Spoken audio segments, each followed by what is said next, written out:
Everyone. तो जैसे कि मैंने बोला था कि औपनिवेशिक शासन पढ़ाने के बाद मैं आपके साथ शेयर करूंगी उसके एमसीक्यूज़। तो आई होप आप सबने वो डिटेल्ड वीडियो देख लिया होगा। अब यहाँ पे उसी डिटेल वीडियो पे बेस्ड है कुछ एमसीक्यूज़, तो यहाँ पे डिस्कस करते हैं। अपने आंसर आप ज़रूर मेंशन कीजिएगा। औपनिवेशिक शासन का सही अर्थ क्या है? What is colonial rule? तो कॉलोनियल रूल का मतलब क्या होता है? विदेशी शक्ति द्वारा दूसरे क्षेत्र पर नियंत्रण, तो foreign control over another territory.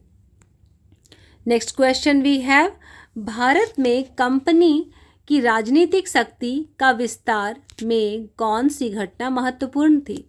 तो अगर हम बात करेंगे कि यहाँ पर सबसे ज़्यादा कौन सी घटना महत्वपूर्ण रही राजनीतिक शक्ति के विस्तार में, तो बैटल ऑफ पलासी। तो वो कब हुआ था, चलिए देखते हैं। When was the battle of Plassey fought? 1757।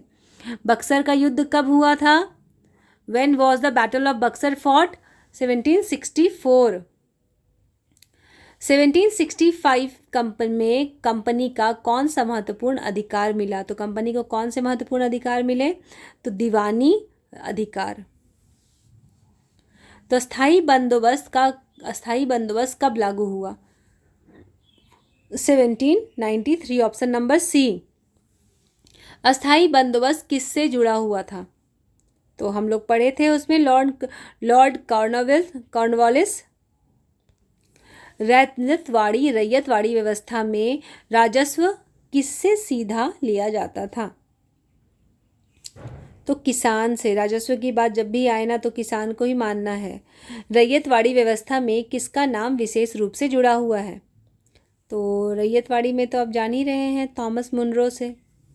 Mahalwari व्यवस्था में महल किससे संबंधित है? तो महल रेवेन्यू यूनिट है, यहाँ से भी कर वसूला जा रहा था, रेवेन्यू वसूला जा रहा था। औपनिवेशिक अर्थव्यवस्था में भारत की भूमिका मुख्यतः क्या बनी? तो भारत की भूमिका मुख्यतः क्या बनी? देखिए, source of raw material and market. औपनिवेशिक कृषि नीति से कौन सी प्रवृत्ति बढ़ी? तो कॉलोनियल एग्रीकल्चरल में क्या सबसे ज़्यादा ग्रो किया था? इम्पोर्टेंस ऑफ कैश क्रॉप्स, मतलब नकदी फसलों का महत्व। 1857 विद्रोह के बाद भारत का शासन किसके अधीन हो गया? 1857। तो उस वक्त जो विद्रोह हुआ उसके बाद वो लाइमलाइट में कौन आ गए थे? तो ब्रिटिशर्स आ गए थे। उन्होंने ही रूल करना स्टार्ट कर दिया था और तभी से उसके बाद आंदोलन भी बहुत सारे होने स्टार्ट हो गए थे। 1858 के बाद किसका शासन समाप्त हुआ? 58 के बाद। तो 57 में उन्होंने क्राउन लिया, 58 में उन्हें हटा दिया गया, ब्रिटिश क्राउन। भारतीय राष्ट्रीय कांग्रेस की स्थापना कब हुई? तो स्थापना 1885 में हुई थी। संथाल हुल किस अवधि से संबंधित है? संथाल हुल किस अवधि से संबंधित है, मतलब कि कब हुआ था वो? 1855 to 56। बिरसा मुंडा का उलगुलान किस अवधि से जुड़ा हुआ है? तो 1899 से 1900। नहीं, यहाँ पे ना स्लाइड में मैं इंग्लिश क्वेश्चन को मुझे नीचे करना था लेकिन मैं कर नहीं पाई। आपके अगर कंप्लेन आ रहे होंगे तो मैं इसके लिए अभी सॉरी बोल दे रही हूँ।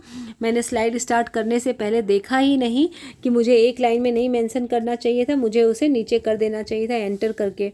लेकिन मैं नेक्स्ट टाइम इसका ख्याल रखूँगी। अभी आप प्लीज़ इसका आंसर ऐसे ही देखें और मैं रीड कर रही हूँ। औपनिवेशिक वन नीतियों का आदिवासी समाज पर प्रमुख प्रभाव क्या था? किस नीति का? वन नीति का। तो control over traditional forest right. देखिए आंसर बहुत अच्छे से मेंशन है, फॉरेस्ट और वन। दिक्कू शब्द झारखंड के इतिहास में किस संदर्भ में महत्वपूर्ण है? किस कॉन्टेक्स्ट में दिक्कू का मतलब आता है? दिक्कू मतलब क्या होता है? तो बाहरी शोषक दखल देने वाले लोग, आउटसाइडर को दिक्कू बोला जाता है। औपनिवेशिक शासन की प्रमुख विशेषता कौन सी थी? तो विशेषता बोलिए या किस तरीके से उन्होंने अपना रूल स्टार्ट किया? तो control on political and economical aspect. अब धन निकासी, ड्रेन ऑफ वेल्थ का संबंध किससे है? तो धन निकासी का किससे है? Transfer of economic resource from India. India के रिसोर्सेज को हटाते चले गए थे। औपनिवेशिक काल में रेलवे के विकास को किस संदर्भ में समझना चाहिए? तो रेलवे का विकास कैसे हुआ? Colonial economic and administrative interest, यही हुआ ना, colonial economic and administrative interest. 15 अगस्त 1947 का महत्व क्या है? तो हम सब जानते हैं, इंडिपेंडेंस डे सेलिब्रेट करते हैं हम सब। तो देखिए, मैंने आपको एक गाना गाते हुए समझाया था। देखिए, सही क्रम कौन सा है बताइए, क्या है? देखिए तो पलासी बक्सर दीवानी अस्थाई सिखाए थे ना, अस्थाई तो यह नहीं है, तो पलासी बक्सर दीवानी हम लोग गा सकते हैं क्या? प्रीवियस ईयर क्वेश्चन एक है आपके साथ, देखिए यहाँ पे क्या है। नेक्स्ट क्वेश्चन अगर मैं बोलूँगी तो इसको थोड़ा सा ध्यान दीजिएगा। तो अगर यहाँ पे देखिए, देखिए मैंने कोशिश किया इस साइड से आपको मेंशन करने का। ये अस्थाई बंदोबस्त किस वर्ष लागू किया गया था? तो अस्थाई बंदोबस्त, तो देखिए यहाँ पे अस्थाई बंदोबस्त का पूछा जा रहा है सवाल। यहाँ पर दीवानी बक्सर या एक उसका भी हो सकता है, पलासी का भी हो सकता है। तो दीवानी का लर्न कीजिएगा। फिलहाल हम लोग बात कर रहे हैं अस्थाई का। तो अस्थाई बंदोबस्त कब लागू हुआ था? 1793 में। नेक्स्ट, ये सारे PYQ क्वेश्चंस हैं। 1857 के विद्रोह के बाद भारत का शासन किसके अधीन आया था? 1857 के बाद तो किसके अधीन आया था? ब्रिटिश क्राउन के। तो ठीक है, यहाँ तक के लिए कंटेंट एक और रिवीजन कर लीजिए, हम लोग साथ में रिवीजन करते हैं रिलेटेड को ध्यान में रखते हुए। 1757 पलासी बक्सर दीवानी, याद रखिएगा पलासी बक्सर दीवानी। फिर आपका स्थाई वाला परमानेंट सेटलमेंट, तो मैंने एक गाना गा के समझाया था आप लोगों को, पलासी बक्सर दीवानी अस्थाई, जो मेरे 17 वाले ईयर में आ जाते हैं। फिर है हमारा विद्रोह आंदोलन, क्राउन रूल, ये सब को एक बार देख लीजिएगा। वैसे मैंने पहले भी स्लाइड्स में आपको पढ़ाया है, लेकिन एक तरह से इन चीज़ों को आप इम्पॉर्टेंट समझिए। तो मैं आपको यही बोलना चाहती हूँ कि आपको ये वीडियोस कैसे लग रहे हैं। आप PYQ को ध्यान से देखिए कि इसमें जिस तरीके का क्वेश्चन आया है कि 1857 के विद्रोह के बाद भारत का शासन किसके अधीन आया, तो ये जो ब्रिटिश क्राउन की हम लोग बात कर रहे हैं, तो ब्रिटिश क्राउन, अब ये कौन सा युद्ध हुआ था, कौन सा विद्रोह हुआ था, कौन सा आंदोलन हुआ था, इसे जानना ज़रूरी है। अब जैसे देखिए यहाँ पे एक सवाल है कि अस्थाई बंदोबस्त किस वर्ष लागू किया गया।